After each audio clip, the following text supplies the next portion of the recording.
सूबे के ट्रांसपोर्ट मंत्री प्रभमीत सरकारिया ने मैट्रो लिंक्स ट्रांजिट एजेंसी ਨੂੰ ਇੱਕ ਪੱਤਰ ਲਿਖਿਆ ਹੈ ਜਿਸ ਵਿੱਚ ਉਹ ਚਾਹੁੰਦੇ ਹਨ ਕਿ ਏਜੰਸੀ ਇੱਕ ਬਿਜ਼ਨਸ ਪਲਾਨ ਤਿਆਰ ਕਰੇ ਜਿਸ ਵਿੱਚ ਉਹ ਮਿਸਿਸਾਗਾ ਵਿੱਚ ਬਣ ਰਹੀ LRT light rail transit system ਨੂੰ ਮਿਸਿਸਾਗਾ ਡਾਊਨਟਾਊਨ ਅਤੇ ਬਰੈਂਪਟਨ ਡਾਊਨਟਾਊਨ ਤੱਕ ਵਿਸਤਾਰ ਕਰ ਸਕਣ।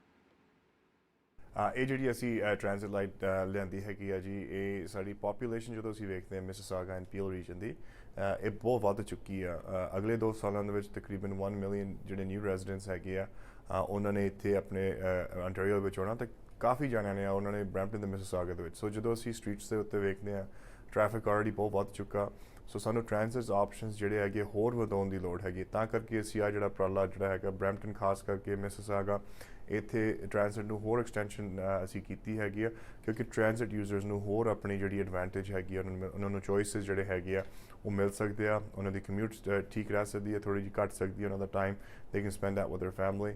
ਜਨਵਰੀ ਵਿੱਚ ਭੇਜੇ ਗਏ ਇੱਕ ਪੱਤਰ ਵਿੱਚ ਪ੍ਰਭਮੀਤ ਸਿੰਘ ਸਰਕਾਰੀਆ ਨੇ ਮੈਟਰੋਲਿੰਕਸ ਦੇ CEO ਫਿਲ ਵਰਸਟਰ ਨੂੰ ਮਿਸਿਸਾਗਾ ਲੂਪ ਅਤੇ ਬਰੈਂਪਟਨ ਡਾਊਨਟਾਊਨ ਐਕਸਟੈਂਸ਼ਨ ਦੋਵਾਂ ਨੂੰ ਬਣਾਉਣ ਲਈ ਬੋਲੀ ਲਗਵਾਉਣ ਲਈ ਇੱਕ ਸ਼ੁਰੂਆਤੀ ਯੋਜਨਾ ਬਣਾਉਣ ਲਈ ਕਿਹਾ ਸੀ।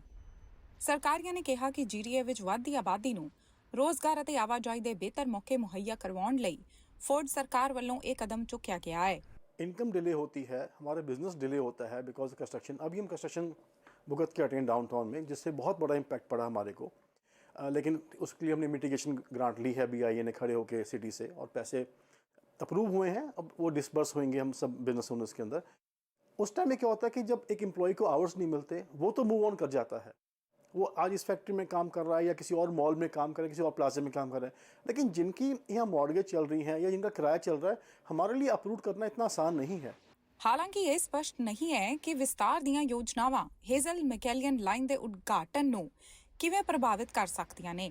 ਇਸ ਦਾ ਉਦਘਾਟਨ 2022 ਵਿੱਚ ਹੋਣਾ ਮਿੱਥਿਆ ਗਿਆ ਸੀ, ਜੋ ਕਿ 2 ਸਾਲ ਲੇਟ ਹੋ ਗਿਆ ਹੈ ਅਤੇ ਫਿਲਹਾਲ ਸਤੰਬਰ 2024 ਵਿੱਚ ਖੋਲ੍ਹਣ ਲਈ ਤੈਅ ਹੈ।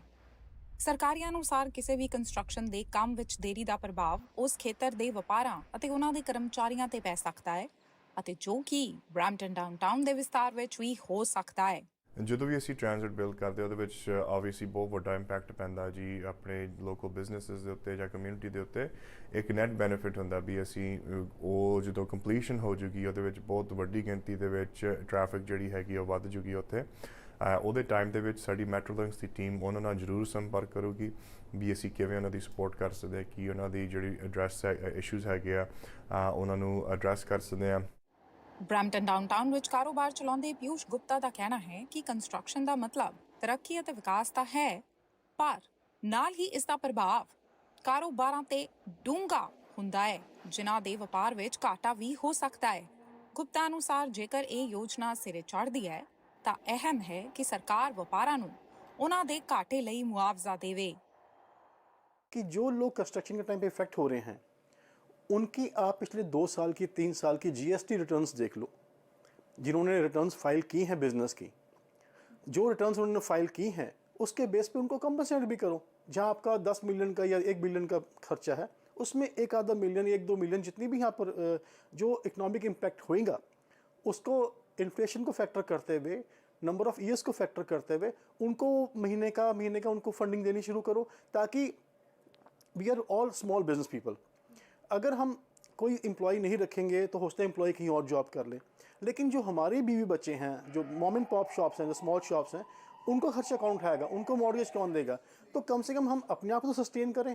ਜ਼ਿਕਰਯੋਗ ਹੈ ਕਿ ਮੈਟਰੋਲਿੰਕਸ ਨੂੰ ਐਗਲਿੰਟਨ LRT ਨਿਰਮਾਣ ਵਿੱਚ ਦੇਰੀ ਲਈ ਕੜੀ ਆਲੋਚਨਾ ਦਾ ਸਾਹਮਣਾ ਕਰਨਾ ਪੈ ਰਿਹਾ ਹੈ।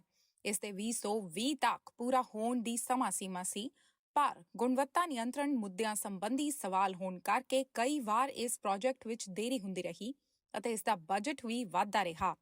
ਫਿਲਹਾਲ ਇਸ ਦੇ ਖੁੱਲ੍ਹਣ ਦੀ ਕੋਈ ਪੱਕੀ ਤਾਰੀਖ ਨਹੀਂ ਹੈ। ਸਰਕਾਰੀਆਂ ਨੇ ਹਾਲਾਂਕਿ ਇਸ ਨੂੰ ਪਿਛਲੀ ਸਰਕਾਰ ਦੀਆਂ ਕਮੀਆਂ ਦੱਸਿਆ। ਦੂਜੇ ਪਾਸੇ LRT ਦੇ ਮਿਸਿਸਾਗਾ ਅਤੇ ਬਰੈਂਪਟਨ ਡਾਊਨਟਾਊਨ ਵਿੱਚ ਵਿਸਤਾਰ ਦਾ ਨਵੀਂ ਸੂਬਾਈ ਲਿਬਰਲ ਲੀਡਰ ਬੌਨੀ ਕ੍ਰੋਂਬੀ ਨੇ ਸਵਾਗਤ ਕੀਤਾ ਹੈ ਅਤੇ ਪਿਊਸ਼ ਗੁਪਤਾ ਨੇ ਕਿਹਾ ਹੈ ਕਿ ਇਹ ਕਦਮ GTA ਦੇ ਵਿਕਾਸ ਲਈ ਅਤੇ ਨਿੱਤ GTA ਵਿੱਚ ਵੱਡੀਆਂ ਉਮੀਦਾਂ ਲੈ ਕੇ ਆਉਣ ਵਾਲੇ ਪ੍ਰਵਾਸੀਆਂ ਦੀ ਬਿਹਤਰੀ ਲਈ ਅਹਿਮ ਸਾਬਿਤ ਹੋ ਸਕਦਾ ਹੈ। In generating employment, revenue and development of Brampton downtown. Radhika Sharma, Omni News, Brampton.